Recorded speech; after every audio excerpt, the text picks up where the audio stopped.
So what's the big deal about an octagon? Well, actually, there's a lot.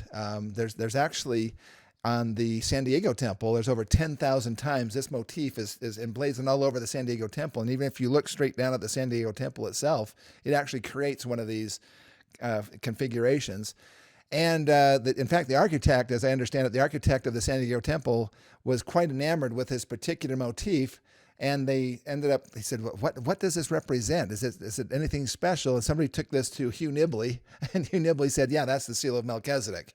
And now, how does Hugh Nibley know about that? Well, he said, well, because there's ancient mosaics that have been done that had Melchizedek over the top of had a person standing behind an altar, and on the altar was this particular motif. This thing, it has basically it's a kind of a circle within a square, but then the square has actually an 8-pointed star or an octagon.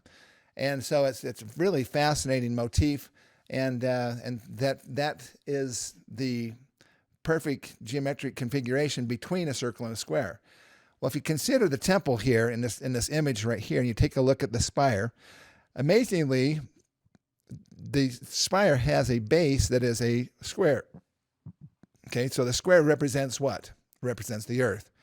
And then up at the top, there's a small ball, but there's also kind of a half dome up on top of there, representing a circle. And in between the square and the circle is this octagon shape.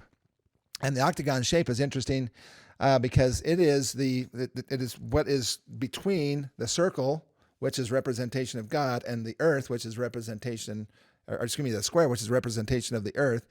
And this octagon structure is in between. The temple is symbolic in that we go there to learn more about how we can become like God is. And the symbolism here shows that if we are going to try to make it to God, we start from the earth, but we have to go through this octagon. Now, the octagon, the Seal of Melchizedek, is interesting because who is Melchizedek?